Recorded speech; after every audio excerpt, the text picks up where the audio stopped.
ये दुनिया काफी रहस्यमयी है। यहाँ ऐसी कई स्थान हैं जो अपने आप में रहस्यों को समेटे हुए हैं। ऐसे कई रहस्य हैं जिनके बारे में पता लग चुका है और ऐसे कई रहस्य हैं उन स्थलों के जिनके बारे में अभी जानना बाकी है। नमस्कार, मैं ज्योति पंत और आप देख रहे हैं प्रतिपक्ष संवाद। धर्माचार में आपका बहुत बहुत स्वागत है।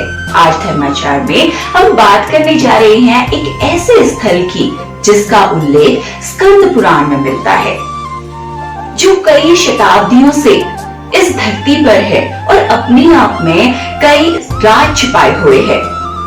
ये स्थल है उत्तराखंड के पिथौरागढ़ जिले के गंगोलीहाट में स्थित। ये एक गुफा मंदिर है और गुफा मंदिर ऐसा कि धरती के अंदर जाकर पता चलता है कि कितनी तरीके की अलौकिक शक्तियां वहां पर हैं।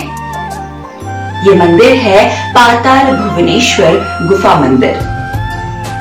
क्यों है गुफा मंदिर इतना खास और क्या है यहाँ के राज? आइए जानते हैं हमारी इस स्पेशल रिपोर्ट से। उत्तराखंड जो कि सौंदर्यता से परिपूर्ण है, यहाँ ऐसे कई स्थल हैं जो विश्व में अपनी पहचान बनाए हुए हैं। यहाँ के प्राकृतिक नजारे किसी का भी ध्यान अपनी ओर आकर्षित कर लेते हैं। इन्हीं में से एक है उत्तराखंड के पिथौरागढ़ जिले में स्थित पाताल भुवनेश्वर गुफा मंदिर। यह मंदिर रहस्य और सुंदरता का बेजोड़ नमूना है। समुद्र तल से 90 फीट नीचे इस मंदिर के अंदर प्रवेश करने के लिए बहुत ही संकीर्ण रास्तों से होकर गुजरना पड़ता है। स्कंद पुराण में भी इस मंदिर की महिमा का वर्णन किया गया है। कहा जाता है कि राजा ऋतुपर्णा को इस गुफा के अंदर देवी देवता और भगवान शिव के दर्शन करने का सौभाग्य प्राप्त हुआ, लेकिन उसके बाद इस गुफा की चर्चा कहीं नहीं हुई। पांडवों ने द्वापर युग में इस गुफा को वापस ढूंढ लिया था और यहाँ रहकर भगवान शिव की पूजा करते थे। पौराणिक कथाओं के मुताबिक कलयुग में इस मंदिर की खोज आदि शंकराचार्य ने 8वीं सदी में की थी। इस मंदिर में प्रवेश करने से पहले मेजर समीर कटवाल के मेमोरियल से होकर गुजरना पड़ता है। कुछ दूर चलने के बाद एक ग्रिल गेट मिलता है जहां से पाताल भुवनेश्वर मंदिर की शुरुआत होती है। थोड़ा आगे चलने पर इस गुफा के चट्टान एक ऐसी काली कलाकृति बनाते हैं जो दिखने में 100 पैरों वाला ऐरावत हाथी लगता है। फिर से चट्टानों की कलाकृति देखने को मिलती है जो नागों के राजा अधिशेष को दर्शाते हैं। कहा जाता है कि अधिशेष ने अपने सिर के ऊपर दुनिया को संभाल रखा है। पौराणिक कथाओं के अनुसार इस मंदिर में 4 द्वार हैं, जो रण द्वार, पाप द्वार, धर्म द्वार और मोक्ष द्वार के नाम से जाना जाता है। ऐसा माना जाता है कि रावण की मृत्यु के बाद पाप द्वार बंद हो गया था। इसके बाद कुरुक्षेत्र की लड़ाई के बाद रण द्वार को भी बंद कर दिया गया। यहाँ से आगे चलने पर चमकीले पत्थर भगवान शिव जी के जटाओं को दर्शाते हैं। गुफा के अंदर जाने के लिए लोहे की जंजीरों का सहारा लेना पड़ता है। यह गुफा पत्थरों से बनी हुई है। इसकी दीवारों से पानी रिश्ता है, जिसके कारण यहाँ के जाने का रास्ता बेहद चिकना है। गुफा में शेषनाग के आकार का पत्थर है, उन्हें पृथ्वी पकड़ते देखा जा सकता है।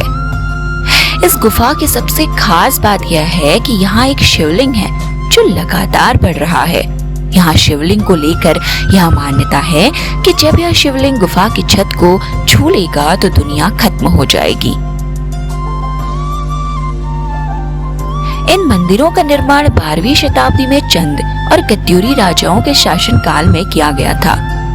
इस मंदिर के बाईं ओर एक धर्मशाला है जिसकी आंगन में हनुमान जी की एक विशाल प्राचीन मूर्ति है। यदि आगे जाकर देखें तो यहाँ एक प्राकृतिक जल स्रोत मिलता है, जिसके बाद एक छोटे हल्का सा ढलान पड़ता है। यहीं से पाताल भुवनेश्वर की गुफा में प्रवेश। यहाँ स्थित कुंड के विषय में कहा जाता है कि राजा जन्मेजय ने अपने पिता परीक्षित के उद्धार हेतु उल्लंघ ऋषि के निर्देशानुसार इसी कुंड में सर्प यज्ञ किया था। इस कुंड के ऊपर तक्षक नाग बना हुआ है। इसके आगे भगवान गणेश का कटा हुआ मस्तक शिला रूप में स्थित है। शिला मूर्ति के ठीक ऊपर 108 पंखुड़ियों वाला शवाष्टक दल ब्रह्म कमल है। ब्रह्म कमल से पानी भगवान गणेश के शिलारूपी मस्तक पर दिव्य बूंद टपकती है। मुख्य बूंद गणेश के मुख में गिरती हुई दिखाई देती है।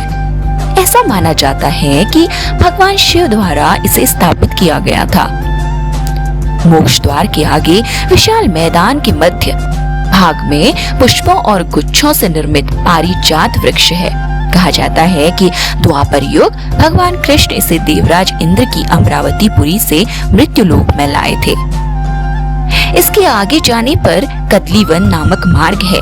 मान्यता अनुसार यहाँ हनुमान अहिरावण संग्राम हुआ था और हनुमान जी ने पाताल विध्वंस किया था। इसके साथ ही एक मार्कंडेय पुराण की रचना भी की थी। इसके ऊपर ब्रह्मा जी के 5वें सिर में कामधेनु गाय के थन से निकलती हुई दूध की धारा गिरती है।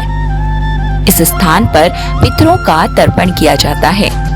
इसके बाद जल युक्त सप्त कुंड का दृश्य निर्मित है, जिसमें दिखाया गया है कि कुंड का जल सर्पों के अतिरिक्त अन्य कोई न पी सके। ब्रह्मा ने इसकी पहरेदारी के लिए एक हंस की नियुक्ति की है। मान्यता है कि एक बार वह हंस स्वयं पानी पी गया, जिसके बाद मिले श्राप के कारण इसका मुंह टेढ़ा है। इसके पास में स्थित एक जगह पर भगवान शंकर की जटाओं से गंगा की धारा निकल रही है, जिसके नीचे 33 करोड़ देवी देवता लिंगों के रूप में आराधना करते हुए नजर आते हैं। मध्य में नर्मदेश्वर महादेव का लिंग विद्यमान है। इसके आसपास नंदी और विश्वकर्मा कुंड बना हुआ है। यहीं पर आकाश गंगा और सप्तऋषि मंडल का दृश्य दिखाई देता है। इसके बाद ताम शक्ति युक्त एक प्राकृतिक लिंग त्रिमूर्ति है। माना जाता है कि इसकी स्थापना आदि गुरु शंकराचार्य ने अपनी कैलाश यात्रा के दौरान करी। इसके ऊपर 3 गंगाओं की जलधारा बारी बारी से गिरती है और यहीं पर मुख्य आराधना की जाती है। धर्माचार में आज के लिए बस इतना ही। अगले हफ्ते फिर आपसे रूबरू होते हैं एक नई संस्कृति के साथ, एक नई सभ्यता को लेकर और एक नई रहस्यमयी कथा को लेकर। तब तक के लिए मैं ज्योति बंद आपसे इजाजत चाहती हूँ। धन्यवाद।